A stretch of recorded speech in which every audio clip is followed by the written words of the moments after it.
कांग्रेस सरकार और अपोजिट पार्टियां फिर इस बात पर लग गए कि अरे ये सरकार कैसे एजुकेशन को बढ़ावा दे रहे हैं और मुस्लिम बच्चियों को बढ़ावा दे रहे हैं, ये रुकावटें डाल रहे हैं कि नकाब को हिजाब को लेकर के और स्कूल में उन्हें ना भेजें, उन्हें अशिक्षित कर दें, उन्हें अनपढ़ बना करके रख दें। वो ये चाहते हैं और सरकार चाहती है कि मुस्लिम परिवारों को एजुकेशन मिले और सबको एजुकेशन मिले। ओवैसी जी, आप एक एडवोकेट हैं, आप एक पॉलिटिकल हैं, आप हमारे मज़हब के, आप हमारे धर्म के वैसे आदमी नहीं है, आप कोई हमारे आलिम नहीं है, आप जो आप कुरान शरीफ को बीच में ला करके आप बात कर रहे हैं। कुरान शरीफ का पूरा तर्जुमा कर लीजिए आप। जो हमारी बहनें स्कूल जा रही हैं, जो हमारी बच्चियां स्कूल में जा रही हैं, स्कूल का मतलब तो समझ लीजिए। नमस्कार, मैं हूं आपके साथ मनीषा डिंडोरिया। स्वागत है आप सभी का हमारे चैनल पर। हिजाब को लेकर जो कंट्रोवर्सी कर्नाटक से चल रही है, अब देखिए वो देश के अन्य हिस्सों में भी देखी जा सकती है। देखिए हिजाब को लेकर कई सारे विवादित बयान भी दिए जा रहे हैं और कई लोग इसको मजहब से जोड़कर भी देख रहे हैं, ना कि उन बच्चियों की तरफ कोई बोल रहा है जो स्कूल में जाती हैं और उनके लिए हिजाब ज़रूरी होना चाहिए या नहीं, ये भी कोई और ही डिसाइड कर रहा है, ना कि वो बच्चियाँ। तो इस वक्त देखिए मेरे साथ नाजिर अंसारी अमरोही जी हैं। ये इसी मज़हब से आते हैं जिस मज़हब की ये लोग बात कर रहे हैं कि हमारे मज़हब में लिखा है कि पर्दा करना ज़रूरी है, लेकिन वो स्कूल कॉलेज में करना कितना ज़रूरी है वो हम सर से आज जानेंगे। सर, क्या कहेंगे, जो ये हिजाब कंट्रोवर्सी चल रही है, आप क्या कहेंगे? क्या मुसलमानों में स्कूल कॉलेज में भी हिजाब पहनना ज़रूरी है? देखिए, इस्लाम मज़हब जो है वो ये नहीं कहता पर्दा है, पर्दा करना चाहिए और बड़ा अच्छा करके पर्दा करना चाहिए जैसे इस्लाम मज़हब कहता है। लेकिन जब हम स्कूल में हमारी बच्चियां बहनें हमारी पढ़ने के लिए जा रही हैं, तो स्कूल में जो ड्रेस है वो ड्रेस हम पहनकर वहाँ जाएं। और वहाँ ड्रेस का मतलब ये जो अपोजिट पार्टियां जो बहकाने का काम कर रही हैं, जो मुस्लिम भाइयों को भड़काने का काम कर रहे हैं, जो ओवैसी जी अजीब अजीब तरह के जो बयानबाजी कर रहे हैं, उनको शर्म आनी चाहिए कि इस तरह से आप भड़काऊ बयान दे करके क्या कराना चाहते हैं। हिंदू मुस्लिम भाइयों में नफ़रत फैलाना चाहते हैं, हमारी बहनों में नफ़रत फैलाना चाहते हैं। और जो हमारी बहनें स्कूल जा रही हैं, जो हमारी बच्चियाँ स्कूल में जा रही हैं, स्कूल का मतलब तो समझ लीजिए, स्कूल की ड्रेस का मतलब तो समझ लीजिए। जब हम ड्रेस के अंदर हमारी बच्चियां बैठेंगी, कौन उसमें अमीर है कौन गरीब है वो भी छुपा रहेगा, कौन किस जाति धर्म का है वो भी छुपा रहेगा। तो स्कूल के जो ड्रेस के कोड होते हैं, तो वो कोड मैं तो कहता हूँ लागू होना चाहिए और उस ड्रेस में ही हमारी बच्चियों के स्कूल जाना चाहिए। इस्लाम मज़हब में ये नहीं कि सरकार कह रही है कि आप पर्दा हटा दीजिए या पर्दा ना करें या बुर्का उतार दीजिए या बुर्के पे कोई पाबंदी है। बिल्कुल पाबंदी नहीं है। हमारी बहनें हमारी बच्चियाँ खूब बुर्का ओढ़ें और बढ़िया करके वो अपना पर्दा करें, लेकिन जब स्कूल की गेट पे एंट्री करें तो आप अपना बुर्का उतार करके अपने बैग में रख लें और क्लास में जाकर के क्लास अटेंड करें। और जब आप अपने घर की तरफ रवाना हो तो फिर बुर्का ओढ़ लें। ये सारा, और ये जो दूसरी पार्टियां, इस टाइम इलेक्शन का माहौल है, वो अपना रोटियां सेकने में लगे हुए हैं। ओवैसी जी चाह रहे हैं कि हम मुस्लिम भाइयों को भड़का करके और खूब बढ़िया करके हम वोट ले लें। कांग्रेस सरकार जो है, राहुल गांधी जी, वो भी यही चाह रहे हैं कि हमें वोट मिले। अखिलेश जी जो नाकारा सरकार जिन्होंने हमेशा दंगे ही कराए उत्तर प्रदेश में, वो भी यही चाह रहे हैं। वो तो हिंदू मुस्लिम, आप मुस्लिमों को बहका करके, हमारे मुस्लिम बहनों को बहका करके और उनका वोट लेने की राजनीति कर रहे हैं। इस्लाम मज़हब ये नहीं सिखाता। इस्लाम मज़हब सिखाता है जैसा देश वैसा भेष, और जैसे हमारे देश के कानून हैं उस कानून को हमें फॉलो करना है, उस कानून पर हमें चलना है। ये इस्लाम मज़हब कहता है। इस्लाम मज़हब प्यार सिखाता है, नफ़रत नहीं। ये लोग तो नफ़रत फैला रहे हैं। अरे ओवैसी जी, आप मुसलमानों के नाम पे धब्बा, और जो दूसरी पार्टियां, कांग्रेस सरकार, जिन्होंने जब से देश की आज़ादी हुई और आज़ादी से आज तक मुसलमानों को इन्होंने गुमराह किया और आज तक इन्होंने लड़ाई झगड़े ही करे। और लड़ाई झगड़ों में बस हिंदू मुस्लिम क्या, शिक्षा को लेकर के, पढ़ाई को लेकर के बात नहीं करते। जिनके ऊपर ये आरोप लगा रहे हैं, ये हिजाब का आरोप लगा रहे हैं, ऐसे प्रधानमंत्री नरेंद्र मोदी जी ने मुस्लिम भाइयों के लिए योजना निकाल दी कि जो मुस्लिम परिवार अपनी बच्ची को बीए पढ़ाता है और उसे एजुकेटेड बना देता है, मेरी तरफ से 51,000 शगुन के तौर पे उसके अकाउंट में चले जाएंगे।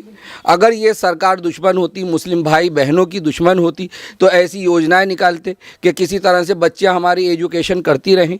लेकिन ये जो अपोजिट पार्टियां हैं, इस्लाम मज़हब को बदनाम करने के ये काम कर रहे हैं। हमारी बच्चियों को ये चाहते हैं कि दोबारा से कांग्रेस सरकार और अपोजिट पार्टियाँ फिर इस बात पर लग गए कि अरे ये सरकार कैसे एजुकेशन को बढ़ावा दे रहे हैं और मुस्लिम बच्चियों को बढ़ावा दे रहे हैं, ये रुकावटें डाल रहे हैं कि पर्दा हटे और पर्दों के आड़ में आकर के हमारे मुस्लिम परिवार अपनी बच्चियों को बुर्के की बात को लेकर के, नकाब को, हिजाब को लेकर के और स्कूल में उन्हें ना भेजें, उन्हें अशिक्षित कर दें, उन्हें अनपढ़ बना करके रख दें, वो ये चाहते हैं। और सरकार चाहती है कि मुस्लिम परिवारों को एजुकेशन मिले और सबको एजुकेशन मिले। सर, जिस तरीके से अभी आप कांग्रेस का भी जिक्र करते, राहुल गांधी, प्रियंका गांधी बुर्के के सपोर्ट में आई थी, हिजाब के सपोर्ट में आई थी, ऐसे अगर मैं बात करूं अन्य देशों में, इंडोनेशिया, पाकिस्तान, ये इस्लामिक कंट्री मानी जाती है, लेकिन वहाँ पर भी स्कूल में ड्रेस कोड है। बेटियाँ जो है, मुस्लिम बेटियाँ, वो हिजाब या बुर्का नहीं पहनती। तो फिर हमारा देश जो लोकतांत्रिक देश कहलाता है, जहाँ पर बुर्का भी बैन नहीं किया है, सिर्फ स्कूल में एक ड्रेस कोड दिया जा रहा है, तो यहाँ पर इतनी आपत्ति क्यों जताई जा रही है? ये पाकिस्तान को तो खुद ही सोचना चाहिए। जब से हमारा देश आज़ाद हुआ है और ये हिंदुस्तान पाकिस्तान बना, और जो भारत देश के मुस्लिम वहाँ गए, आज तक उसने ये एक्सेप्ट ही नहीं किया कि ये हमारे पाकिस्तान के हैं। वो तो उसे मुहाजिरीन उनको कहा जाता है, और खूब दंगे होते हैं। और इस तरह के दंगे होते हैं कि मस्जिदों में नमाज पढ़ते में मुस्लिम भाइयों को गोलियों से भून दिया जाता है। उसको तो बोलना भी नहीं चाहिए। और तुम्हारा पाकिस्तान से मैं कहना चाहता हूँ कि आपका मतलब क्या है जो हमारे देश में बोल रहे हैं? हमारा पारिवारिक मामला है। अगर कोई डिस्प्यूट हमारी किसी बात को लेकर, कानून को लेकर के चल रहा है, हम आपस में खुद निपटाएंगे। आप कौन होते हैं?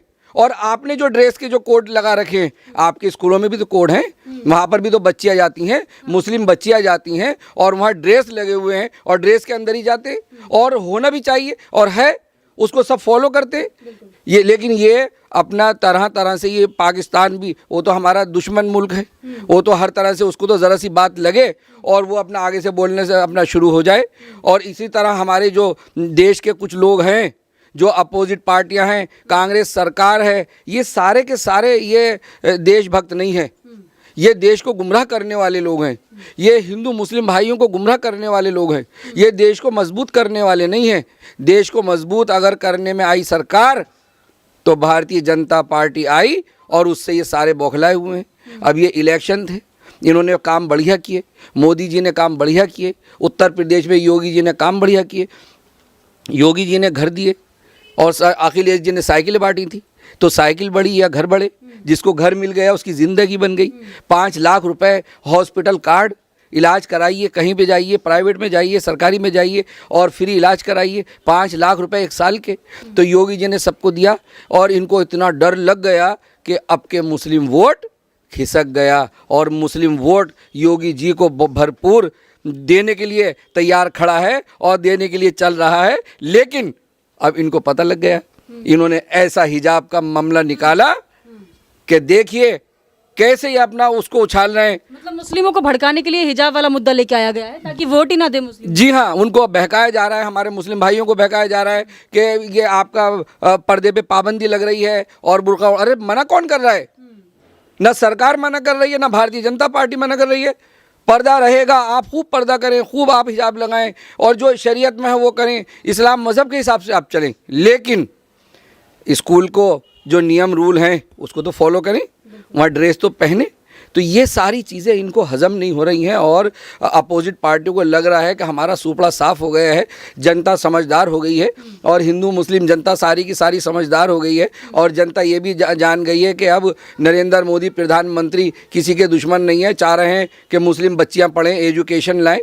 लेकिन इन्होंने पाबंदी लगाने के लिए हिजाब का और तरह तरह से बदनाम करना, हमारे मुस्लिम बहन को, भाइयों को बदनाम करना, और तरह तरह से के बुर्के पे पाबंदी है, जबकि बुर्के पे पाबंदी नहीं है, पर्दे पे पाबंदी नहीं है। स्कूल में जाने के लिए ये कोड लगाया जा रहा है कि आप स्कूल में जाएं तो ड्रेस में जाएं, और जाना ही चाहिए, जो सारा लगे कि हाँ हमारे एजुकेटेड बच्चे, हमारे सारे एक समान, हमारे देश धर्म जाति से ना हो के वो एक ही, सारे एक लगें, ना अमीरी ना गरीबी, ना जाति ना धर्म, ना ये लगे कि मुस्लिम, हिंदू, यहूदी, पारसी, जैन कौन है, सब एक हैं भारत देश के, और एक ही ड्रेस में सारे के सारे बैठ करके एजुकेशन पास कर रहे हैं। ये तो ये भी कह रहे हैं, किस तरह से भड़का रहे हैं कि उस बच्ची ने नारे लगाए अल्लाह अकबर, बड़ी बहादुर। मैं कहता हूँ, मैं मान रहा हूँ बहादुर है। उस बच्ची को जमीयत ने 5 लाख रुपए क्यों दिए? उसको आईफोन गिफ्ट क्यों दे दिया? अल्लाह अकबर नारे लगाने। मैं वही कह रहा हूँ कि आप वो बच्ची को बहादुर कहा जाता है कि वो नारे लगाए बहादुर। मैं भी कहता हूँ बहादुर है कि इतनी भीड़ में उन्होंने नारे लगाए अल्लाह अकबर के, और अल्लाह अकबर का मतलब है कि अल्लाह सबसे बड़ा है, इसका सिर्फ इतना मतलब है। तो उसके अंदर बहादुरी कैसे आई? उसी स्कूल में बैठ करके जो एजुकेशन पाई, उस भारत देश के स्कूल के अंदर प्रधानमंत्री जी की योजनाओं से जो स्कूल चल रहा है, उस स्कूल में बैठ करके जो उसका जहन बना और पढ़ाई लिखाई करी उस बच्ची ने, आज वो बहादुर बन के अपनी आवाज़ उठा रही है। किस लिए उठा रही है? कि एजुकेशन होने की वजह से, पढ़ाई लिखाई होने की वजह से जो वो बच्ची इंग्लिश में बोल रही है, उसी स्कूल को तो सलाम करते हैं। तो हम अपने ऐसे स्कूल को और जहाँ ड्रेस का मामला है उसको हम फॉलो करेंगे, सारे मुस्लिम भाई फॉलो करेंगे। ये हमारे मुस्लिम भाइयों को बहका रहे हैं। कुरान की अगर हम बात करें तो सब लोग ये भी बहुत ज़्यादा बोल रहे हैं कि कुरान बोलता है कि जो औरतों को पर्दे में ही रहना चाहिए, चाहे वो स्कूल हो या कॉलेज। और बच्चियां ये भी बोल रही हैं पहले हिजाब फिर किताब, तो किताब से पहले हिजाब की मांग की जा रही है। कुरान में क्या लिखा हुआ है? देखिए, आँख का पर्दा है और हमारे मज़हब इस्लाम मज़हब कहता है कि हम चादर वगैरह हमारी बच्चियां अपने आप को ढक कर के निकलें, और सबसे बड़ा पर्दा हमारी आँख का पर्दा है। तो ये इस्लाम मज़हब ने ऐसा नहीं कि मैंने कहा कि जैसा देश वैसा भेष। अगर पढ़ाई के लिए चीन भी जाना पड़े ये मज़हब में तो आप जाइए, ये कह रहा है इस्लाम मज़हब हमारा। और ये तरह तरह से बेकार है कि पढ़ाई के लिए जब हम चीन जाएंगे तो हम किस तरह जाएंगे, आप समझ सकती हैं। और इस तरह से ये बहकाना, ये चाहते हैं कि बच्चियां हमारी ना पढ़ें। और मैं तो इन सबसे कहना चाहता हूं कि जो ये गलत तरह से जो पॉलिटिकल लोग हैं, ओवैसी जी आप एक एडवोकेट हैं, आप एक पॉलिटिकल हैं, आप हमारे मज़हब के, आप हमारे धर्म के वैसे आदमी नहीं हैं, आप कोई हमारे आलिम नहीं है आप, जो आप कुरान शरीफ को बीच में ला करके आप बात कर रहे हैं। कुरान शरीफ का पूरा तर्जुमा कर लीजिए, आप कुरान शरीफ का पूरा पढ़ के आप तर्जुमा कर लीजिए कि क्या उसमें लिखा है। हम ये नहीं कह रहे, हम कह रहे हैं हमारी बच्चियां पर्दा करें, करना चाहिए, इस्लाम मज़हब कहता है, लेकिन स्कूल को फॉलो करें। कहाँ लिखा है, कौन सी हदीस में लिखा है, तो हम उसको, और जैसे हमारे देश के कानून हम उसको भी फॉलो करें। ये सारे लोग कुरान शरीफ को, अल्लाह को बीच में ला करके ये इस्लाम मज़हब को बदनाम करने की कोशिश करते हैं। ये पहले अपने घरों को तो देख लें कि भी कह रहे थे कि मुस्लिम महिलाएं मोदी जी की जो सरकारी योजना है उससे काफ़ी खुश है, 3 तलाक हटाया उससे काफ़ी खुश है, तो इसलिए इस मुद्दे को लाकर भड़काया जा रहा है मुस्लिम महिलाओं को। क्या ऐसा है? 3 तलाक को लेकर के देख लीजिए, कोर्ट में लाइन लगी हुई थी। जब से 3 तलाक का मैटर आया है, हमारी बच्चियां सुरक्षित हो गई हैं, सेफ हो गई हैं। जो गलत तरह के लोग धमकी देते थे, तलाक की धमकी देते थे और बड़ी तलाक़ें देते थे, वो तलाक़ें भी कम हो गई, धमकियां भी कम हो गई, क्योंकि उन्हें पता चल गया कि आज कानून जो है, और कौन कानून किसने, ऐसे जिसको पूरी दुनिया, देश और दुनिया सलाम कर रहा है, प्रधानमंत्री नरेंद्र मोदी जी ने, वो मुस्लिम भाइयों के लिए, बहनों के लिए बहुत सोच रहे हैं। सारा कुछ वो एजुकेशन के लिए सोच रहे हैं, बच्चियों को बड़ा कि देखिए आप 12वीं क्लास पास करनी का, हमारे पास पढ़ने के लिए पैसा नहीं है, तो पैसा देने का काम भारत सरकार कर रही है, कि आगे बढ़ाने का काम कर रही है। आप वकील बने, आप डॉक्टर बने, आप टीचर बने, सारे काम सरकार कर रही है और हम करवा रहे हैं। मैं एक समाज सेवी 94 से 1994 से बैठ के यहाँ पर मैं काम कर रहा हूँ। हमारे मुस्लिम, हिंदू, मुस्लिम सारे हमारे आते हैं और यहाँ पर मुस्लिम्स बहुत ज़्यादा यहाँ पर आते हैं। और जो मैंने योजनाएं कराई हैं मुस्लिम भाइयों की, अगर आप मेरे उस काम को फेसबुक पे मेरे देख लें तो कैसे मुस्लिम भाई जुड़े हुए हैं, इसी चीज़ से तो डरते हैं। मुस्लिम भाई सब जानता है कि अगर जो हमारे काम आ रहा है वो हमारा है, जो हमारी हमदर्दी में आ रहा है वो हमारा है, जो हमें एजुकेशन दे रहा है वो हमारा है, वो हमारा नहीं। जो नफरत फैला रहा है, जो दंगे फैला रहा है, वो हमारा नहीं, वो हमारा दुश्मन, देशद्रोही, भारत देश का दुश्मन। ऐसे लोगों को तो सबक सिखाना चाहिए। मैं तो कहता हूं कि इस तरह के लोग, जो जांच एजेंसी ऐसी बैठे इन पे, कि ऐसे लोगों को जो गलत भड़काऊ बयान दे और आपस में हिंदू मुस्लिम के झगड़े कराने की बात करें, और हम कानून की बात करें कुछ और वो बना करके खड़ा कर दें कुछ और, लोगों को बहकाने की बात करें, दंगा करने की बात करें, ऐसे लोगों को तो जेलों में डाल देना चाहिए। लेकिन नाजिर जी, जिस तरीके से हमें बता रहे हैं कि ये सामाजिक कार्यकर्ता हैं और जो भारत सरकार की योजना है मुस्लिम महिलाओं तक पहुंचाने का भी काम करते हैं, तो इसलिए इनके पास मुस्लिम महिलाएं आके काफ़ी जुड़ती हैं और योजनाओं के बारे में भी उनको जानकारी ये देते हैं। तो इनसे मैं एक बार पूछ लेती हूँ। देखिए, इन्होंने भी बुर्का ही पहना हुआ है। मैम, सबसे पहले तो अपना नाम आप बता दीजिए। अफसाना बेगम। अच्छा, अफसाना जी, आप क्या कहेंगी? आपकी बच्चियाँ हैं, वो स्कूल जाती हैं, कॉलेज जाती हैं, क्या वो पर्दा करके जाती हैं, हिजाब पहन के जाती हैं? रुमाल बांध के जाती है, मास्क लगा के जाती है। मास्क लगा के जाती हैं। अच्छा, आपको लगता है कि बच्चियों को स्कूल में हिजाब या बुर्का पहनना ज़रूरी है या फिर ड्रेस पहनना ज़रूरी है? जो स्कूल पहन के जाती हैं और गेट पर जो है हाँ, खोल के फिर अंदर जाती हैं। अच्छा, मतलब स्कूल तक उतार देती हैं, फिर अंदर क्लास में अंदर क्लास में ड्रेस पहन लेती हाँ ड्रेस तो पहने रहती है। ड्रेस पहने रहती है। हाँ। अच्छा, तो आप मानती हैं कि स्कूल में ड्रेस कोड होना चाहिए? नहीं, जैसे अब जो जैसे चल रहा है वो तरीका से तो कैसे में हमारे कहने से नहीं बदल जाएगा। हाँ, मतलब जो कानून है उसके हिसाब से आप लोग चल रहे हैं। चलिए, आपका क्या नाम है? सकीना। सकीना, आप मानती हैं कि स्कूल में ड्रेस कोड जरूरी है या हिजाब पहनना जरूरी है? दोनों चीज़ ज़रूरी है, अदब भी ज़रूरी है और स्कूल की यूनिफॉर्म भी ज़रूरी है। तो जब स्कूल की यूनिफॉर्म पहने अगर बच्ची जाती है तो इस पे बहुत विवाद उठ रहा है कि स्कूल की यूनिफॉर्म के ऊपर ही वो लोग हिजाब पहनना चाह रहे हैं। क्या ये सही है? क्या स्कूल की यूनिफॉर्म पर हिजाब पहनकर बैठना, ये नहीं कहा है कि आप स्कूल में हिजाब पहने, स्कूल के बाहर आप पहन सकते हैं लेकिन क्लास में उतारना होगा, क्या इससे? उतार देती है। तो वो तो बाहर से ही ना, अंदर तो यूनिफॉर्म ही, क्लास में तो यूनिफॉर्म भी ज़रूरी है ना। अच्छा, क्लास में यूनिफॉर्म होना चाहिए। हाँ। अच्छा, मतलब अंदर जाके उतार सकते हैं? हाँ, वो तो अदब ही है। घर मतलब ये जरूरी तो नहीं है ना कि क्लास में भी पहन कर बैठना? नहीं, ये ज़रूरी तो नहीं है, अदब वो तो अपने अंदर होना चाहिए ना अदब।